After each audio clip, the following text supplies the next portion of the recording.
Alright, hi everyone. So this is the revision video for topic 5, which is trigonometry. So compared to what you have learned in P3, actually P1 trigonometry was pretty simple. So basically the normal questions that you will see is for example, how do you actually draw the simple graph or by using the transformation, so the graph of sine, cos, tangent. Then after that, you also need to know how to prove the identities or just use the simple identities for you to actually solve some simple trigonometric equation. Okay, so that's basically about this chapter already. Okay, so the first thing that we learn is we go through like few of the special angle in trigonometry, right? So which something that you might need to know is the angle of, let's say, 0. Okay, then after that maybe 30, 45, okay, 60, 90, and also 180. Okay, so if we try to put it in radian, then it will be pi over 6. Okay, then pi over 4, pi over 3, this is pi over 2, and pi.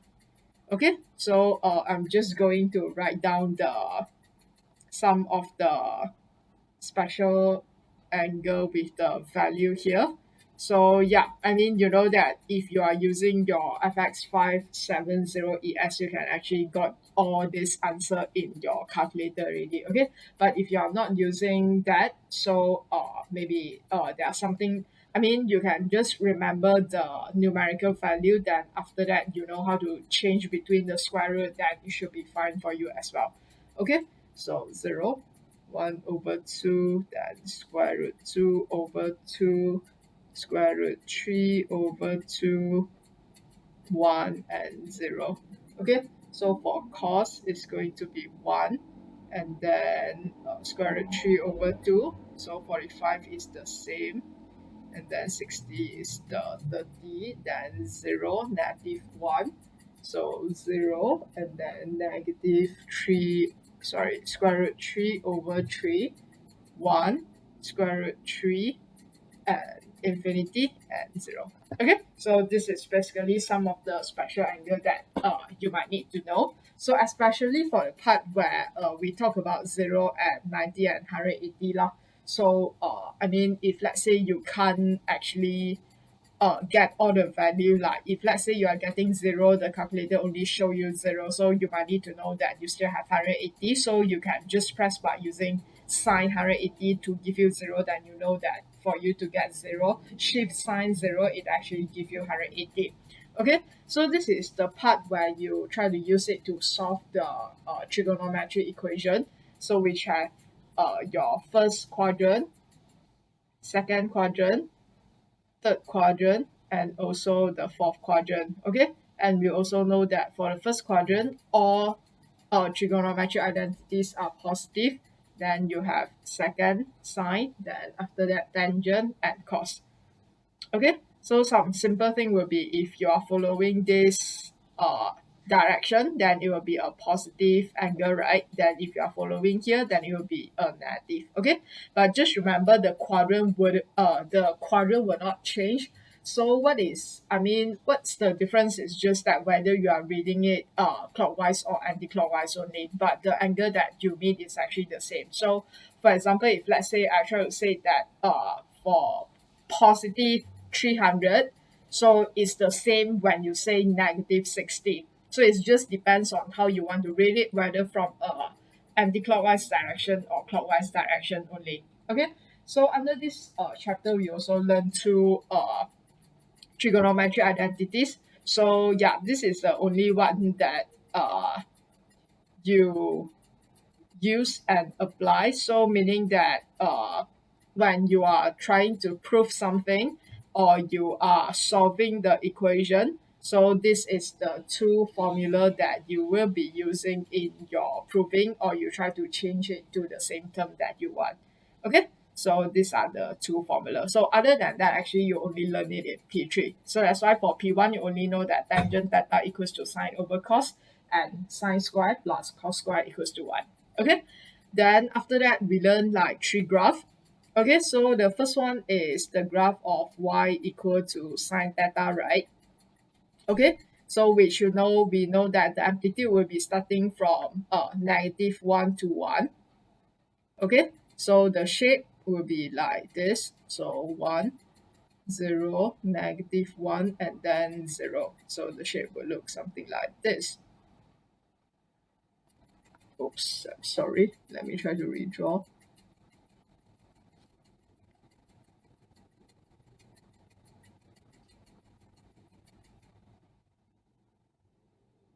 Okay, so this is a simple sine graph. So you can see that the amplitude for sine graph will be in between -1 and 1, correct? So this is what we write for the range.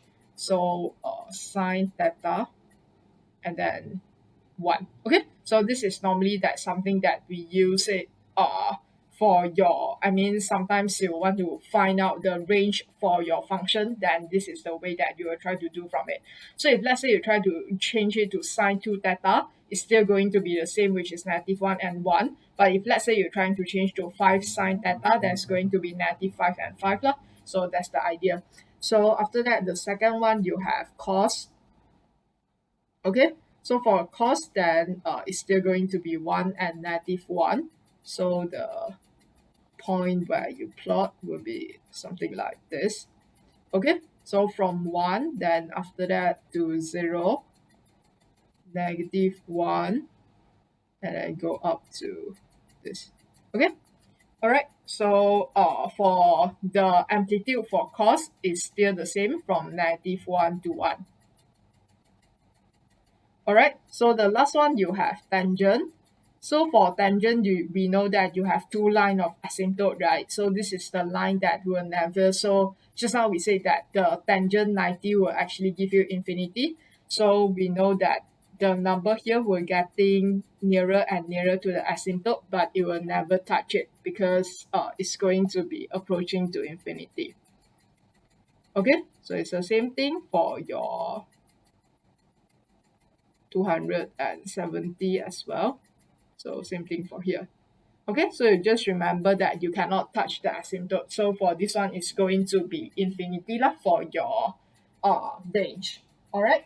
So something for your trigonometry is you might need to know. I mean, you can try to refer back to the revision video for topic 2, which we talk about function and we talk about the transformation of function, which you can try to I mean revise again on the part where how do we translate a graph. So if let's say we try to do everything in sine, then it's the same thing that you will apply in cos and tangent as well. So if let's say something that you have y equal to negative sine theta, how is that going to look like? So it will actually give you a graph that reflect, right? Reflect at the line of your x-axis. So which mean for your sine graph, then it will become like going down, then going up. Okay, like that reflection. Then after that, if let's say you have y equal to sine theta plus 3, how's this going to be? So it's fx plus 3, right? So meaning the whole graph will be shift upward for 3 units. So that's why your graph will be like this. Then after that, the minimum point here, when you plus 3, then it is going to be 2. So which is, you will still have a shape like this. Okay, but now the place for your 0 here now become 3 already, and the minimum point here become 2, and after that the maximum point become 4. Okay, so it's like the whole graph moving up for 3 units. Now after that, if let's say you have y equal to sine theta minus pi. Okay, oh I'm sorry, I think I forgot to, yeah, for everything for this, then you have pi, 3 pi over 2, 2 pi. So same thing here, pi over 2, pi, 3 pi over 2, and 2 pi. Okay, same thing for tangent. All right, so when you have theta minus pi, what does that mean? Meaning that your graph is moving to right hand side for pi unit. So meaning if we are doing for sine, then you can imagine that for this graph, the whole thing is going to translated a pi unit. So meaning that you will be able to get like going down first, then after that going up. Okay, so you can imagine that for for sine graph and cos graph, right, it's actually a graph like with infinite cycle. So which means I try to draw it up to the domain of 2 pi only, but actually I can just continue it with like a cycle, right? So that's why you can imagine that if you try to move the whole graph like a pi unit to the right hand side, then the front part, which mean from in this picture, then it will be from the negative pi part to 0 will be moved in front, right? Then this part will be moved like here. So that's why you are getting the graph like this. Okay, the same thing if let's say you have y equal to 5 sine theta. Okay, what does that mean? Meaning that your amplitude will change, right? So instead of uh 1 and negative 5, then it will become negative 5 and 5 lah. Okay, so the same thing, then the last one, if let's say we have things like y equal to sine 2x. Okay, so for sine 2x is going to be a horizontal stretch, right? Horizontal stretch with a scale factor of 1 over 2. So you can imagine that the whole graph is like being stretched, like becomes smaller. So the pi here would become pi over 2, then the 2 pi here will become pi. So you can imagine that if the whole thing here is moving like moving in front, so meaning that what happened is like if I still trying to draw for a 2 pi, then meaning I will have two cycle, 1 and 2. Because the whole thing is being stretched for 1 over 2, right? Okay, meaning like for example the pi here, now this become pi over 2.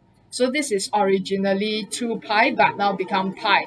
So that's why previously it was like pi, 2 pi, then after that you have 3 pi. But now the 3 pi here will become 3 pi over 2. Then after that for the 4 pi here, now will become 2 pi. So this is how you get to this, or sometimes you just say that sine 2 theta, which when you look at 2, then you should be able to know that if you are drawing from 0 to 2 pi, which means you will have two cycle, which this is one and this is another one. Okay, so it's the same thing if let's say you are having sine 1 over 2 theta, meaning it's horizontal stretch with a scale factor 2, right? So which means originally it was like this, then now it become only like this. Okay, because the pi here, after you stretch it for scale factor 2, then it will become 2 pi. So the originally pi over 2 will become pi. So this is how the graph only left with this part.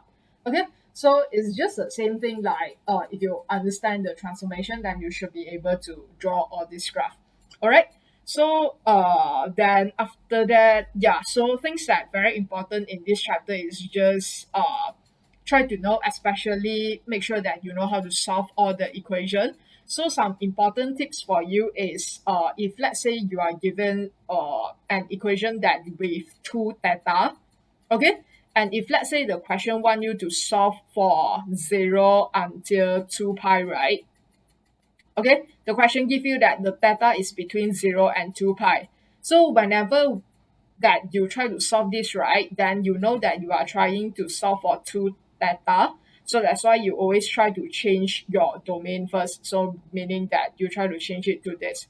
So change to a new range, then you will be able to know that when you try to solve the 2 pi, right, have you should actually go through like two cycle when you try to go through your 1 and 2, so that when you divide by 2, then only you get back into this range. Okay, so this is something that you might need to remember. Okay, all right, so that's it for the chapter for trigonometry. Thank you.